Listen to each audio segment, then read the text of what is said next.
Subscribe.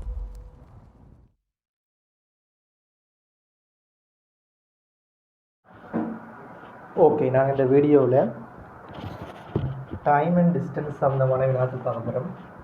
அதாவது வேக நேர கணக்குகள். இந்த வேக நேர கணக்குகள் செய்கிறதுக்கு முதலாவது எங்களுக்கு ஃபார்முலா தெரியும். முதலாவது ஃபார்முலா எழுதுகிறோம் பாருங்கள், இதை ஞாபகம் வச்சுக்கொள்ளுங்க. ஃபார்முலா ஒன்று வந்து கதிகான்றதுக்கான ஸ்பீட் காண்றதுக்கான சமன்பாடு. ஸ்பீட் சமன் டிஸ்டன்ஸ் இன்கீழ் டைம்.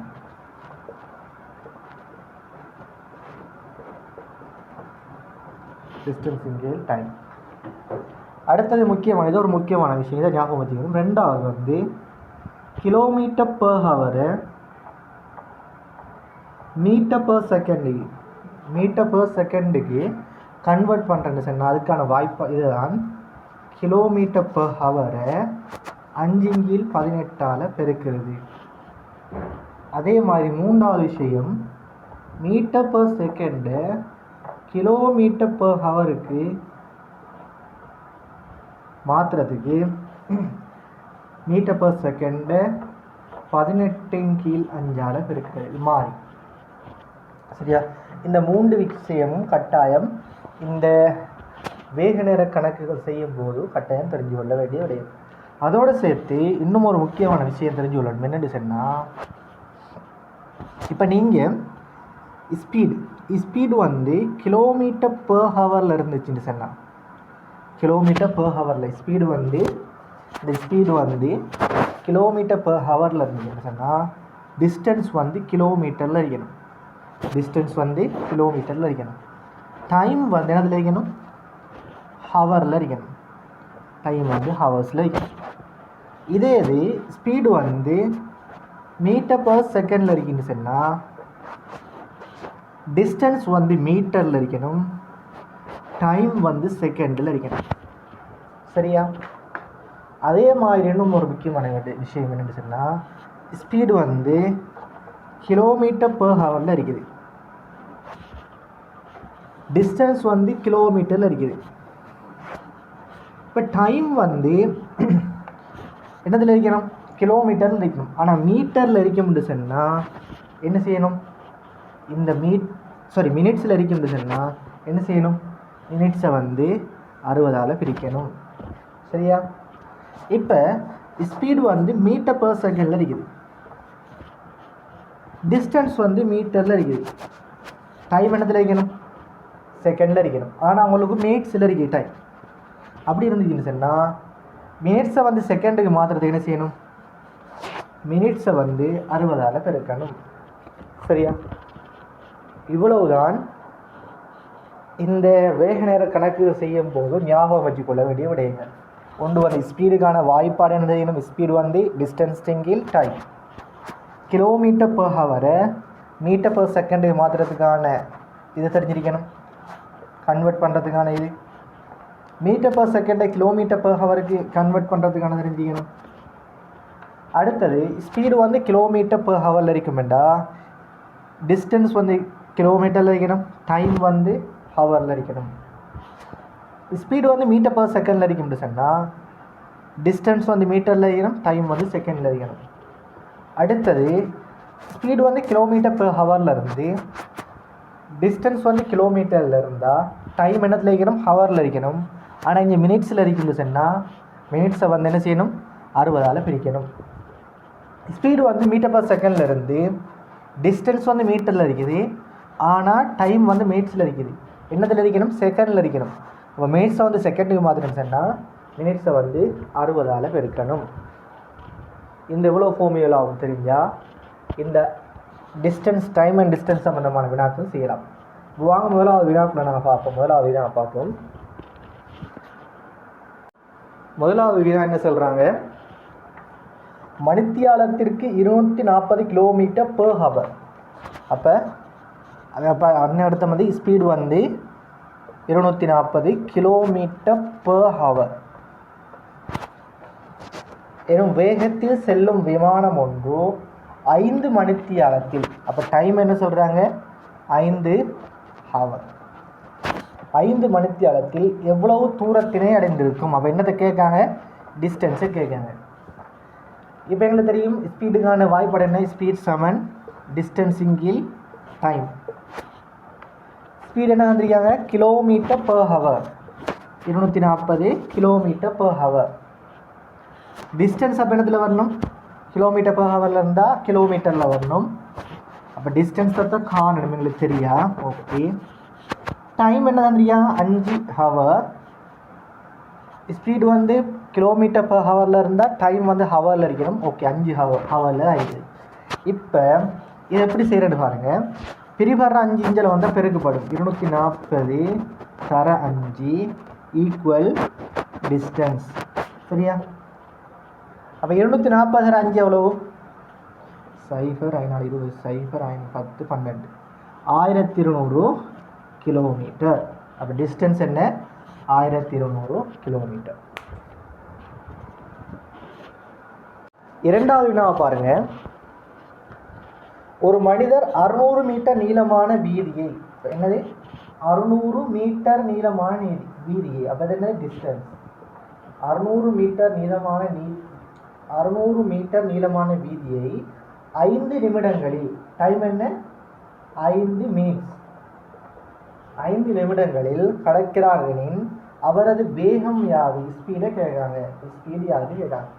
அவர்களை வாய்ப்பாடு தெரியும். ஸ்பீட் சமன் டிஸ்டன்ஸிங்கில் டைம். ஸ்பீடை தான் காணணும். டிஸ்டன்ஸ் என்ன? 600 மீட்டர். டைம் என்ன இருக்கும்? 5 மினிட்ஸ். எங்களுக்கு தெரியும் டிஸ்டன்ஸ் வந்து மீட்டரில் இருந்தால் டைம் வந்து என்னதில் இருக்கணும்? செகண்டில். ஏன் மீட்டர் per செகண்ட் தானே. என்னது? டிஸ்டன்ஸ் வந்து மீட்டரில் இருந்தால் டைம் வந்து செகண்டில் இருக்கும். ஆனால் இங்கே என்னதில் இருக்குது? மினிட்ஸில் இருக்குது. நாங்கள் ஃபார்முலாவில் பார்த்தோம், மினிட்ஸை வந்து செகண்டுக்கு மாத்திரம் சொன்னால் இதை 60ஆல் பெருக்கணும்னு சரி. ஓகே, இப்போ நாங்கள் இந்த கணக்கு செய்வோம். இதில் ஒரு 0 இதில் ஒரு 0 விட்டப்படும். இதில் ஒரு 6 இதில் ஒரு 6, அப்போ 10. இதில் 1 இதில் 2, அப்போ எத்தனை? 2 மீட்டர் per செகண்ட். இப்போ கேட்காங்க இந்த 2 மீட்டர் per செகண்டை வந்து கிலோமீட்டரில் கேட்காங்க.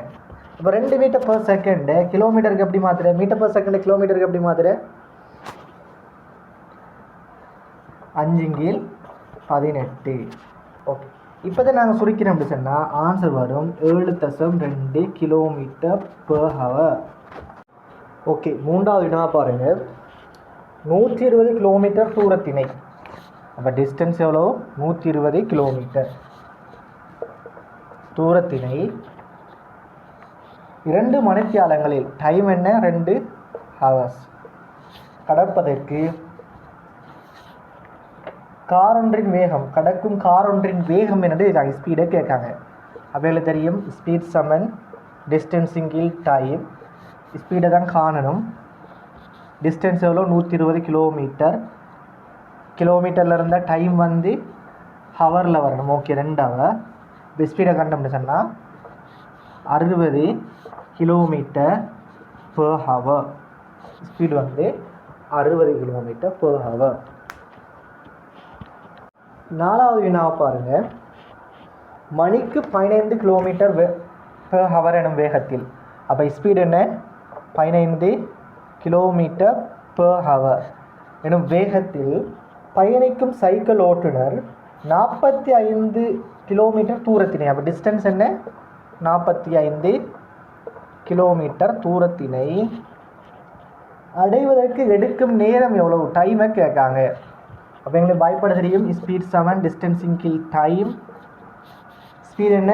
15 கிலோமீட்டர் per ஹவர். அப்போ டிஸ்டன்ஸ் வந்து என்னதில் வரணும்? கிலோமீட்டரில் வரணும். ஓகே, 45. டைம் வந்து என்னதில் வரும்? ஹவரில் வரணும். அதுதான் காணணும். இப்போ வந்து பிறகுப்படுற இது வந்து டீஞ்சல் வந்து பெருக்கப்படும். 15t equal 45. பெருகுப்படுற 15 வந்தால் டைம் ஈக்குவல் 45 வந்து 15 சுருக்கணும் சொன்னால் டைம் வந்து 3 ஹவர்ஸாக இருக்கும். டைம் வந்து 3 ஹவர்ஸாக இருக்கும். ஓகே, ஐந்தாவது வினாவை பாருங்கள். மணிக்கு 80 கிலோமீட்டர் per ஹவர் வேகத்தில், அப்போ ஸ்பீட் என்ன 80 km/h எனும் வேகத்தில் பயணிக்கும் லொரி ஒன்று 2.5 மணித்தியாலங்களில் டைம் என்ன 2.5 ஹவர்ஸில் பயணிக்கும் தூரம் எவ்வளவு? அப்போ டிஸ்டன்ஸ் என்னன்னு கேட்காம். எனக்கு தெரியும் 2.5 ஹவர்ஸில் எத்தனை மணித்தியாலம் எவ்வளோ நிமிஷம்? 2.5 ஹவர்ஸ்னா எவ்வளோ நிமிஷம் சொன்னால் 2 120 2 சொன்னால் 30 5 அப்போ 150 மினிட்ஸ். என்ன எங்களுக்கு தெரியும் 2.5 ஹவர்ஸ்ன்னு சொன்னால் எத்தனை மினிட்ஸ் வந்து 150 மினிட்ஸ். இப்போ நாங்கள் செய்வோம். எங்களுக்கு வாய்ப்பாடு தெரியும் ஸ்பீட் சமன் டிஸ்டன்ஸின் கீழ் டைம். ஸ்பீடை என்னது 80 km/h.